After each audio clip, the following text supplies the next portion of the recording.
Good afternoon. My name is Haley Clark, and I did my action research on the benefits of small group instruction.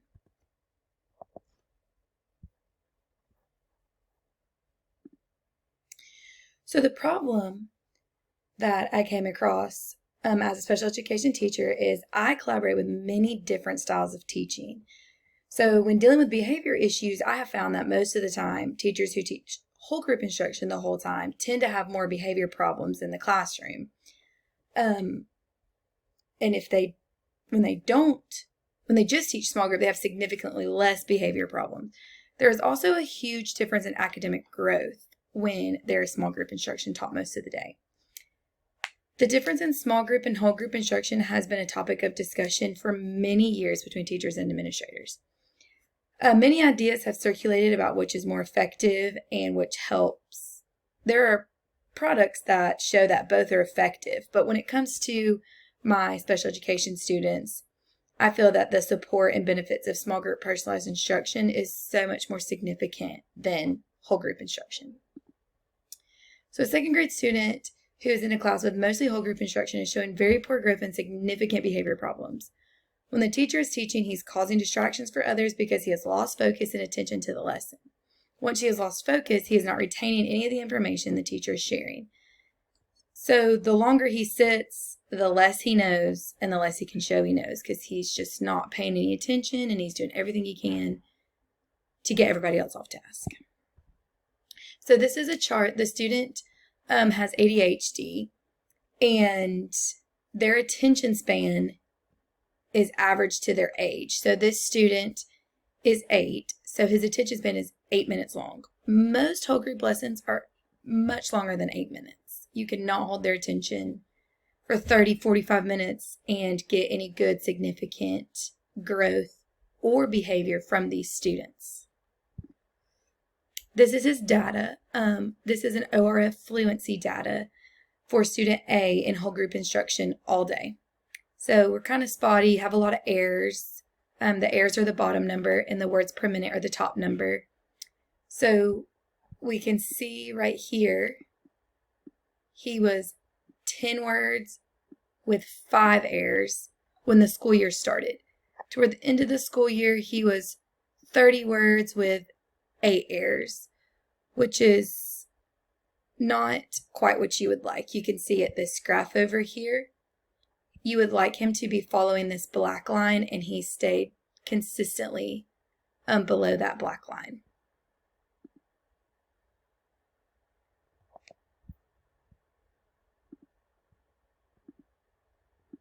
Okay.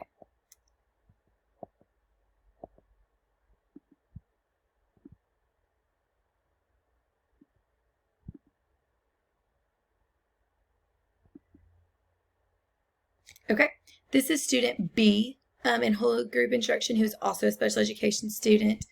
You can see the resemblance in the data here. We were at 8 words with 9 errors and ended the year with 40 words and 7 errors. Again, this was just a little inconsistent too, because here we got above our black line, but for the majority of the year, very up and down, very even with this red line, which shows little to no growth throughout the school year. This student also received whole group instruction all day.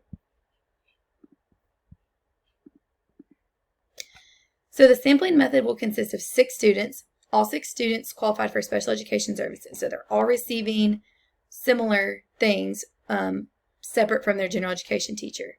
3 of the students will receive their instruction from their teacher in a whole group setting for 3rd grade, while the other 3 students receive instruction in an all personalized learning small group instruction. The change in behavior and academic growth when students switch will be monitored with data sheets to help track. The variable in the study will be dependent on the type of instruction the student is receiving, either personalized small group or whole group. So personalized small group instruction creates an environment that is perfect for that child to learn. So the collected data will be used by behavior charts and progress monitoring skills on a portal we use called AIMSweb. With AIMSweb, students are tested on grade level skills being taught at that time. Students will also use behavior charts to track how long students hold their attention during a whole group lesson. The curriculum is the same for both methods of teaching. The iReady reading curriculum will be used. The same strategies will also be taught. We will also use proficiency skills to assess the learning of the topic. We use proficiency skills as standard-based grading to properly assess our students' learning. So both classrooms will be using the same curriculum. Both classrooms will be using the same monitoring. Both classrooms will be using the same methods. It will just be one will be taught whole group and one will be taught small group. Personalized instruction sets up an environment that isn't a one-size-fits-all approach to learning. To create this type of environment for my students, I have to collaborate closely with the general education teacher along with my students. It takes all three of us with a joint effort to create the best environment for learning. So the way this personalized classroom is set up is students are on their computer working through grade level content or whatever they may need. When they were the general education teacher, they're getting grade level content, and when they're with me, we are filling gaps for whatever they might be missing to receive the the small group instruction from the general education teacher. So the procedure for the student in the 3rd grade are to follow. Okay. We will create an online learning procedure that fills the gaps he has from 2nd grade. So his online computer work is just 2nd grade learning. We will set up his general education teacher to teach him 3rd grade content at small group. So anytime he goes to a small group station, he is getting 3rd grade instruction accommodated to his needs from his general education teacher. We will set up his special education teacher to teach him 1st grade gaps he is missing, which is myself. So I will come in and fill in gaps that he has all the way to 1st grade as a 3rd grader. So the internal validity is that students with ADHD do not have long attention spans. So not having to sit in whole group instruction will allow them to retain more information since they do not have to sit as long. So we know that it is proven that children with ADHD have a minute per age. Our external is most of the class's random selection of students. 3 of the students are hand selected and the rest of the students are a mix of students with different academic abilities and behaviors. So all of these students aren't very low, all of these students aren't very high, all of these students aren't very well behaved, all of them don't misbehave all day.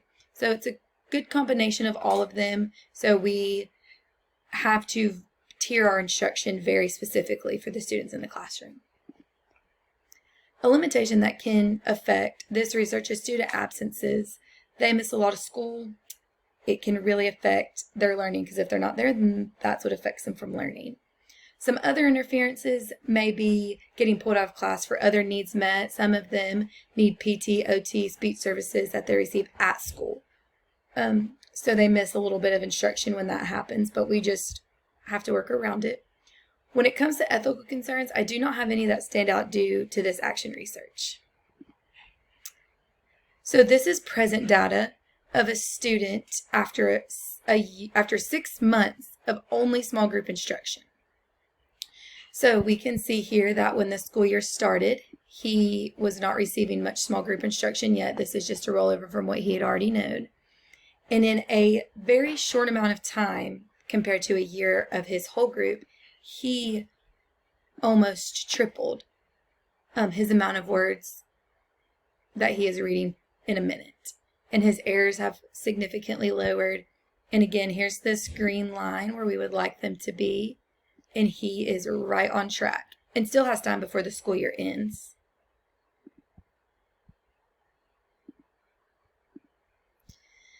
This is the data of the student who stayed in whole group instruction.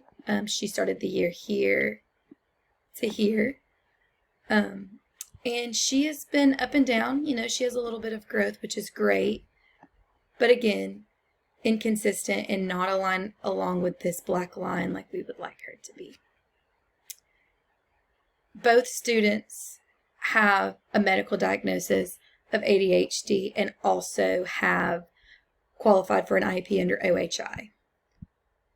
So this just shows her attention in whole group is not as attentive as student A's attention in small group.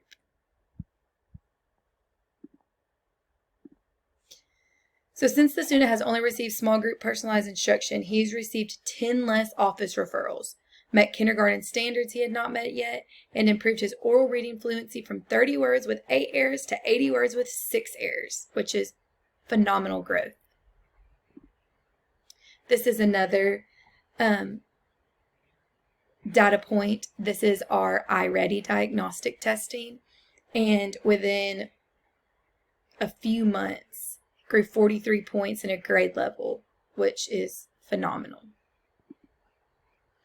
Since this action research has taken place, I truly believe our jobs are to do what is best for our students. A lot of times, students who receive an IEP, they say, oh, well, they'll get the extra services from their case manager, and they'll just get where they get, to where that's not true. If you place them in the environment where they are most successful and comfortable to grow, it will help them grow, and all their gaps will be filled. So I feel like it has helped open the minds for how people see students with IEPs can be just as successful as typical students when put in the correct environment. I do have the research from the office referrals, but if I were to redo this action research, I would like to track behavior just a little closer to have a more accurate correlation between the behavior. But I hope this has really opened your eyes to small group and how helpful it can be for all students of any type of learning environments. Thank you.